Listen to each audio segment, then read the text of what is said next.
Hello दोस्तों, आपका स्वागत है मेरे यूट्यूब चैनल पर। तो चलिए आज हम पढ़ेंगे अम्ल और क्षार। अम्ल और क्षार क्या होता है। तो अम्ल अम्ल क्या होता है। अम्ल होता है वे पदार्थ जो जलीय विलयन में H+ आयन देते हैं। और जबकि क्षार क्या होता है। क्षार वे पदार्थ होते हैं जो जलीय विलयन में OH- आयन देते हैं।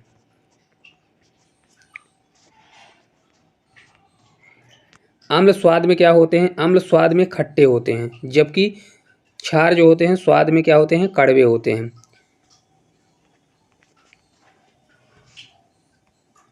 लिटमस पेपर से कैसे पता करें कि अम्ल है क्षार है। तो जब लिटमस पेपर में अम्ल को डाला जाता है तो क्या करता है, नीले को लाल कर देता है।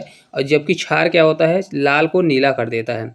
बहुत से वैज्ञानिकों ने अपने अलग अलग परिभाषाएं दी है अम्ल और क्षार के बारे में। तो चलिए पढ़ लेते हैं। तो पहले हमारे हैं कौन से, पहले हैं आरहेनियस जी। आरहेनियस जी ने अम्ल के बारे में क्या बताया है कि अम्ल अम्ल अम्ल मतलब अम्ल क्या होते हैं, जो विलयन जलीय विलयन में H+ आयन देते हैं वो अम्ल कहलाते हैं।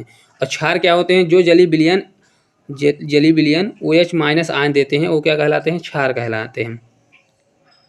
चलिए अगले वैज्ञानिक को पढ़ लेते हैं। तो अगला वैज्ञानिक कौन है अपने, ब्रोनस्टेट और लोरी ने क्या बताया है, अम्ल के बारे में बताया है। जो जलीय विलयन में प्रोटॉन प्लस मतलब प्रोटॉन त्यागते हैं, जिससे प्रोटॉन प्लस देते हैं, उन्हें अम्ल कहा जाता है। जबकि क्षार क्या होते हैं, वे पदार्थ जो जलीय विलयन में प्रोटॉन को ग्रहण करते हैं।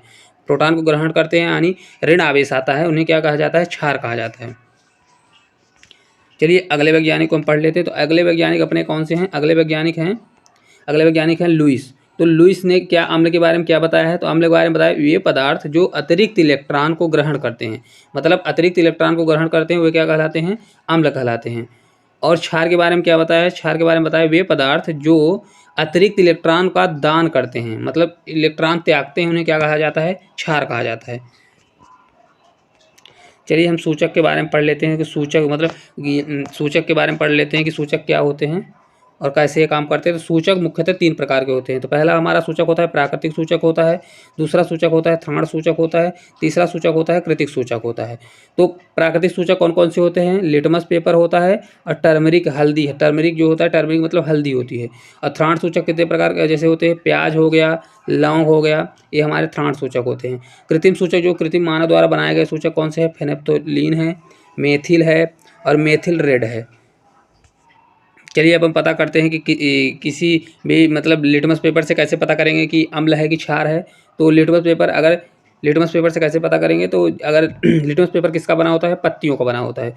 तो अम्ल कैसे पता करेंगे अम्ल है क्षार है। तो अम्ल में क्या होता है, लिटमस पेपर ब्लू मतलब नीला को लाल कर देता है लिटमस पेपर। और जबकि क्षार में क्या होता है, ये लाल को नीला कर देता है। चलिए प्याज से पता कर लेते हैं कि प्याज इससे कैसे पता करेंगे। तो प्याज में क्या होता है, अगर अम्ल है ना तो अम्ल में कोई चेंजेस नहीं आती, अम्ल में कोई चेंजेस नहीं आएगा। लेकिन क्या होगा, अगर क्षार है तो प्याज क्या होगा, सुगंध गायब हो जाती है, प्याज की क्या हो जाएगी, सुगंध गायब हो जाती है। चलिए लौंग से पता करेंगे। लौंग में भी क्या होता है, लौंग में भी सेम रहेगा और वेनिला में भी क्या होता है, सेम रहता है। क्या रहेगा, अम्ल में क्या होगा, अम्ल में कोई चेंजेस नहीं रहेगी। लेकिन क्या होता है कि अगर क्षार है तो उसमें सुगंध क्या होता है, गायब हो जाती है। फेनेप्थलीन से पता करते हैं कि फेनेप्थलीन से कैसे जांच करेंगे। तो फेनेप्थलीन में क्या होता है, फेनेप्थलीन में क्या होगा कि फेनेप्थलीन में अगर अम्ल है तो क्या होगा, रंगहीन होगा। और अगर क्षार है तो क्या रंग देता है, गुलाबी रंग देता है। चलिए मिथाइल ऑरेंज में पता करते हैं क्या होता है। मिथाइल ऑरेंज में अगर अम्ल है तो रेड लाल रंग देता है, क्या करता है, लाल रंग देगा। अगर क्षार है तो क्या देगा, पीला रंग देगा। मिथाइल ऑरेंज में क्या होता है, अम्ल रहता है तो लाल रंग देता है और क्षार होता है तो पीला रंग देखा है। जबकि मिथाइल रेड में क्या होता है, अम्ल रहता है तो नो चेंजेस, कोई चेंजेस नहीं होती। लेकिन क्षार अगर रहेगा तो वहीं पर क्या कलर देगा, वो पीला कलर देगा। चलिए फिनॉल लाल को पढ़ लेते हैं। फिनॉल लाल से कैसा पता करेंगे कि अम्ल है कि क्षार है। तो अम्ल में क्या होता है, पीला रंग देता है, जबकि क्षार में क्या होता है, लाल रंग देता है।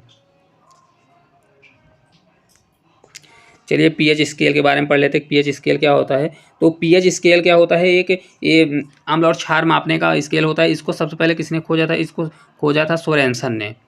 इसमें क्या होता है 0 से 14 तक नंबर दिए होते हैं, बीच में 0 होता है। 0 का मतलब होता है उदासीन, और 1 से लेके 7 के बीच, यहाँ से यहाँ तक के क्या होता है 1 से 7 के बीच में अम्ल होते हैं, और 7 से लेके 14 के बीच में क्या होता है क्षार होते हैं। इसमें प्रबल क्षार और प्रबल क्षार होते हैं, प्रबल अम्ल होते हैं। तो क्या है, चलिए आगे पढ़ लेते हैं। 0 से 3 के बीच में क्या होता है, 0 से 3 के बीच में प्रबल अम्ल पाए जाते हैं। 0 से 3 के बीच में क्या होता है प्रबल अम्ल, और 0 से 3 से अधिक जो होते हैं उन्हें कमजोर अम्ल या वीक अम्ल कहा जाता है। मतलब क्या होता है, जैसे जैसे आगे संख्या बढ़ती जाएगी वैसे अम्ल क्या होते हैं कमज़ोर होते हैं। तो मतलब स्ट्रॉन्ग अम्ल कहाँ पाए जाएंगे 0 से 3 के बीच में, और 0 से 3 से अधिक अगर है तो उसे क्या बोला जाएगा कमज़ोर अम्ल बोला जाएगा। क्षार इसी प्रकार क्षार में क्या होता है, क्षार में उल्टा चलता है। क्षार में क्या होता है 11, 12, 13, 14 तक यहाँ स्टार्ट के क्या होते हैं प्रबल क्षार कहलाते हैं। लेकिन क्या होता है अगर 14 से अधिक हुआ तो उसे दुर्बल क्षार बोला जाता है। तो 10 से कम होता है तो उसे क्या बोला जाता है दुर्बल क्षार बोला जाता है। 7 से अधिक है तो वीक बेस बोला जाता है, वीक क्षार बोला जाता है। तो इस प्रकार आज हमने क्या पढ़ा है, अम्ल और क्षार के बारे में पढ़ा है। तो दोस्तों अगर वीडियो अच्छी लगी हो तो वीडियो को लाइक करें, शेयर करें, और आपको जैसा भी लगता है कमेंट बॉक्स में कमेंट करके ज़रूर बताएं। Thank you.